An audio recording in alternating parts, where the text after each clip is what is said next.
The Ableton Push 2 is something I've known about for a while, but I've honestly never thought about purchasing one until recently. Now, guitar is my primary instrument and metal is my primary music genre, but I have a bit of diversity when it comes to my musical tastes, and even though metal is my primary genre of music I write and listen to, I do have a soft spot for EDM.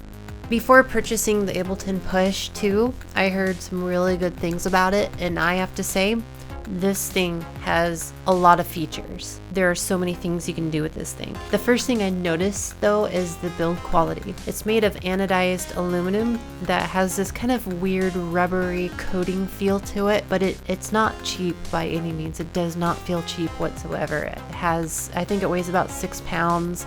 It feels like it's built pretty solid. The Push 2 has 64 playable pads. It has some knobs that do different things depending on the sound, and there are other buttons or pads that do other things. But I'm not going to be able to get into every single thing that this thing can do because it can do so much. And keep in mind, this is a newbie's or a beginner's introduction or a beginner's first impressions of the Ableton Push 2. I don't really know how to use it, and my goal for this video is to kind of give you a perspective, a beginner's perspective, because it's really hard to jump in and watch these videos of people who really know this product and really know what it can do and try to follow along with them. I've noticed that. My goal of this video is just to give you kind of my first impressions and give you some very, very basic insights to what this thing can do. It's by no means, if you're looking for tutorials or you're looking for like a full feature, like this is everything this thing can do, this isn't the video for you.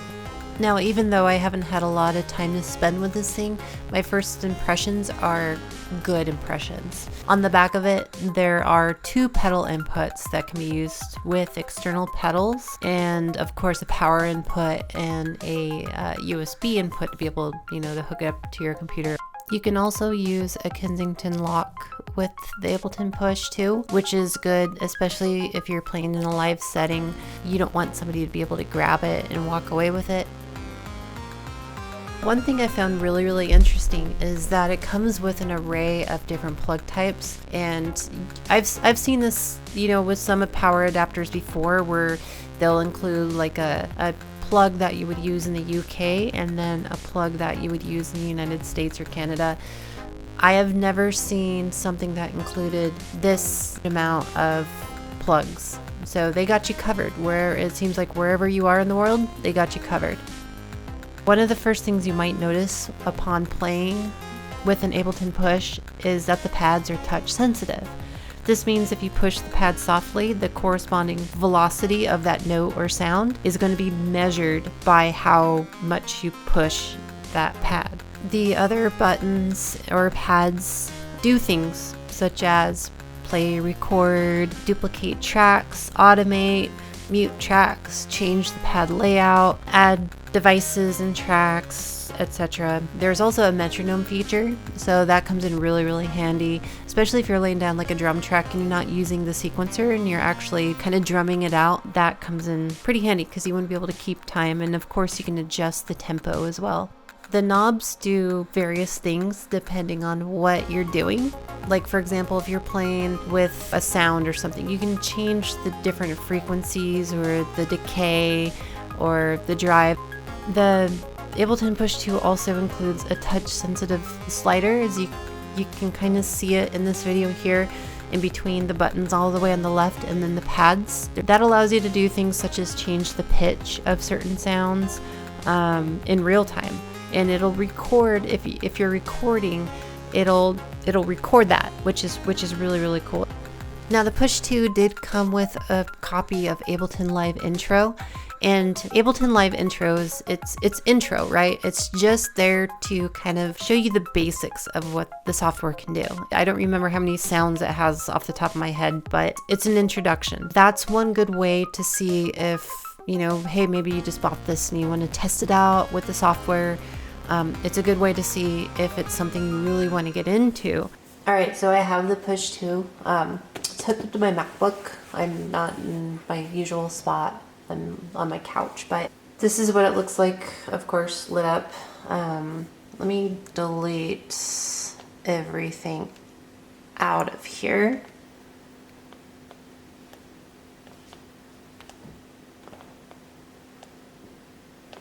Okay, let's add a track.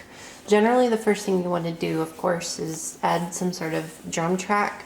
Now I have the Ableton Live Standard, so I have quite a bit of sounds on here. If you're running the intro, you're gonna have less sounds. And of course, if you're running the suite version, the top tier, you're gonna have more sounds. I'm in the middle tier and there are quite a bit of sounds. So of course, you know, we wanna select a drum track. And the cool thing about this is that it gives you a preview. I mean, there's a little button here you can turn preview on and off, but it'll give you a preview of the sounds so you can ensure that you're going to choose a drum sound or a sound that you want. So, for example, we'll go over here to you know, the drums.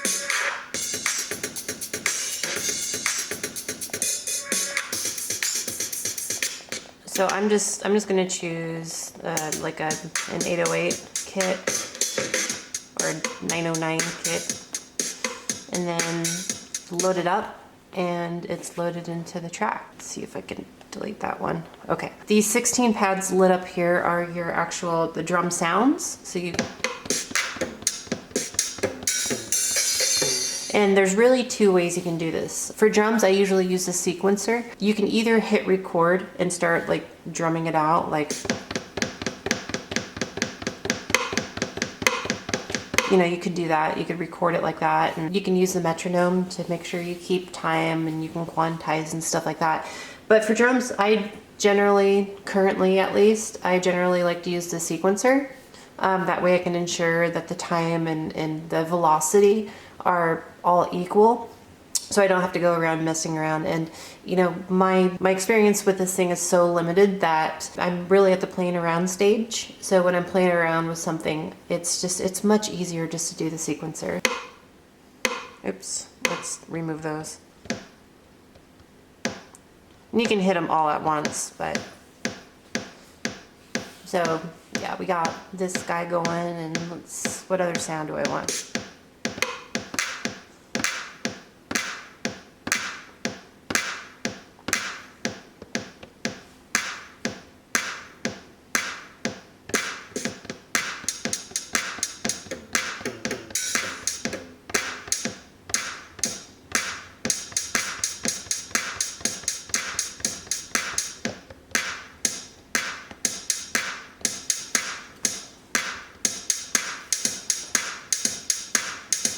Let's do that.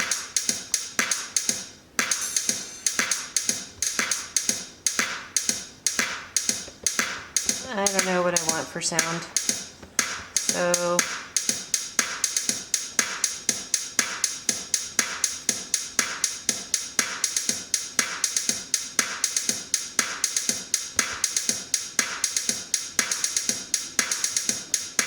you know, something like that, and you do whatever you want, really. At this point, we have the drums set up, the drum track set up. Let's go ahead and add a track and choose a bass sound, like a bass line. I'm going to go ahead and bass. I'm just going to go with a regular electric bass. I mean, there's so many different things you can get, but I'm just gonna just do that, load that up. Okay, so we have our okay, so we have our drums. We can hit play on the drums and kind of like see what kind of bass sound we want without actually recording it.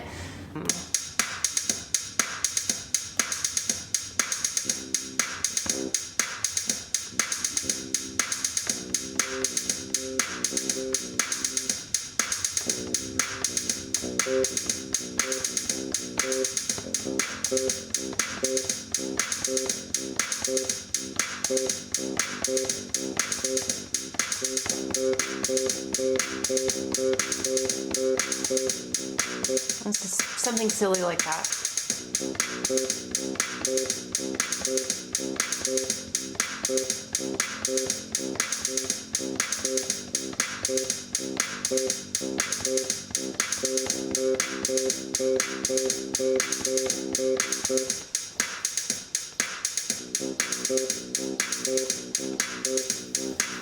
See what it looks like over here.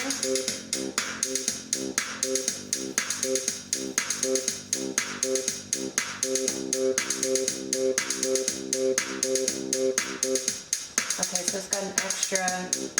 I'm going to go ahead and copy this in the background.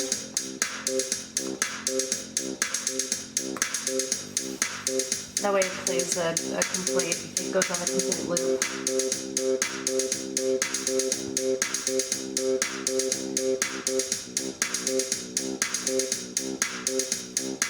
Okay, it's, you know, it's really crude at this point, but it, you know, the purpose of this is just to kind of show you how it functions, not to show you how to write a good song.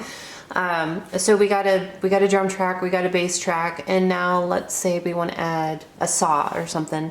So I'm going to go ahead and add another track, and MIDI track sounds. Let's find a saw. There are so many like sounds in this thing. It's ridiculous. You can look it up. I don't know how many the standard version has, but it's got much more stuff than I could possibly even think of. And I'm sure I could also use something like Massive or other native instruments VSTs with this and plug it into Ableton Live. Possibilities are pretty endless, and not to mention you can change the sound of the sounds through the various properties like the knobs and stuff like that. Let's just do, let's see, what do I want? And let's do this one, nice and simple. Okay, so we can go up an octave.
One down. Okay. I mean, so you get it. You get the...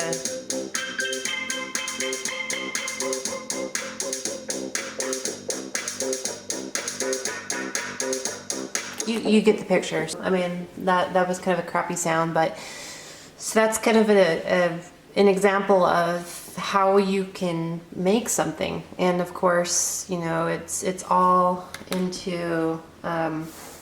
it all ties into Ableton Live. Let me grab the camera and show you what it looks like in Ableton Live. This is what we got going on here on, let me crank up that so you can see. This is what it looks like in Ableton Live. There's that. Try to zoom in while I play it for you.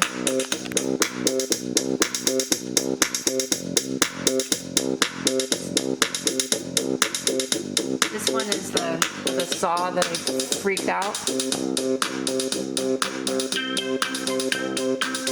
There we go.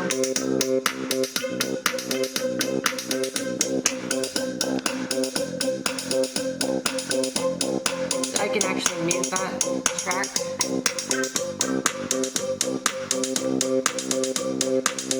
It sounds like crap anyway, but we got either. As you can see, I have 3 tracks here, and you can actually set them up to automate. I could, for example, have separate drum tracks, and I could put one drum track under here and set triggers. There's a way to set triggers. I'm not going to get into it, but there's a way to set triggers so that when this one completes, the next one will go, and etc. And you can also trigger other tracks based off of that. It's pretty cool. I mean, this isn't an Ableton Live video. This is an Ableton Push video. But I just wanted to briefly show, you know, how it works with the software, with the Ableton Live DAW. So you can use an Ableton Push with a different DAW, but honestly, and you can use Ableton Live with other MIDI controllers. I really think it's valuable to use Ableton Push with Ableton Live and vice versa. So yeah, so that's kind of a real, what's the word I'm looking for? A real-time demonstration of this thing, and that's very basic. That was a very, very basic demonstration. As I mentioned, check out some actual videos of people who know what the hell they're doing with this thing to really see its potential. And like I said, this is not meant to be an in-depth video for this thing. It's just a beginner's first impressions from a beginner's perspective for those who have no experience with this thing. If you really want to see what this thing is capable of, you can find videos out there to see what this thing is really capable of. I actually suggest checking out some of the Ableton videos because they have some really good tutorials and demos of what this thing can do.